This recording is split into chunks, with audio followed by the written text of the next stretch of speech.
So today we're going to talk about someone really special, a man who, from this small courtroom in Rhode Island, somehow managed to touch millions and millions of hearts all over the globe.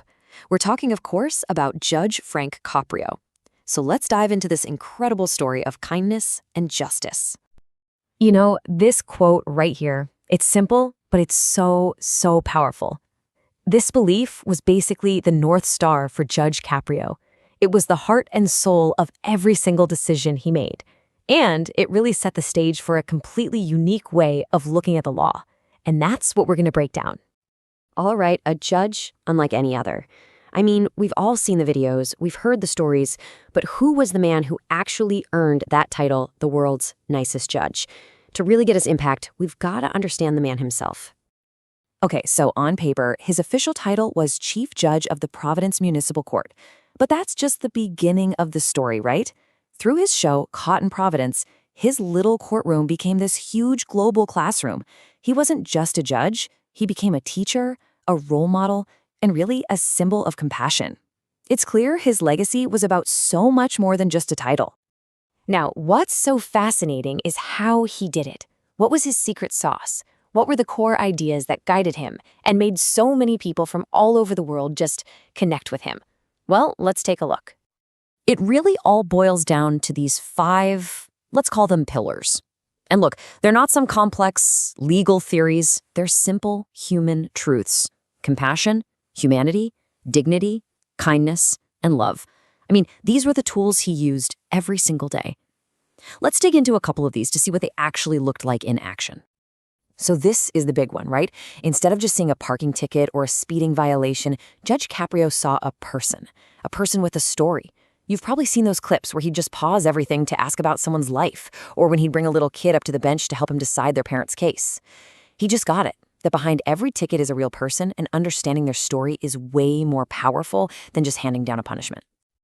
And that leads right into this next idea. He gave the law a human face. Think about it. For most of us, a courtroom sounds scary.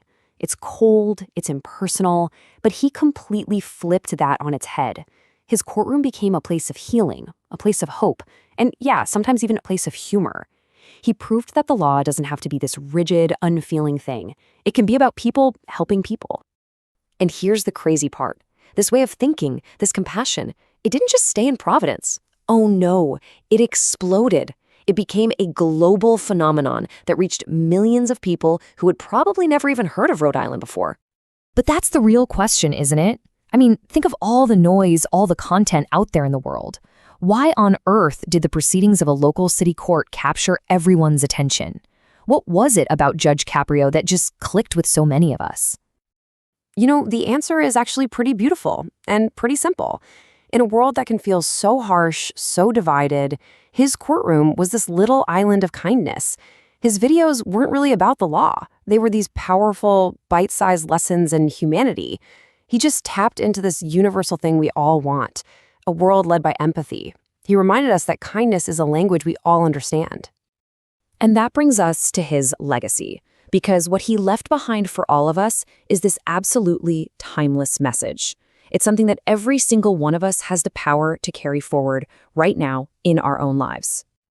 When you boil it all down, his whole life's work, all those pillars, all those viral moments, it comes down to these 3 simple things. Be kind, be fair, be human. That's it. That's the core of his teaching. And it's something we can all do. So as we wrap this up, I really want to leave you with this question. It's not just about remembering a great man. It's about actually living his message. So think about it. How will you take one of these simple lessons, kindness, fairness, just being human, and apply it in your life? Today, the world is a better place because of him, and it's up to us now to keep that spirit alive.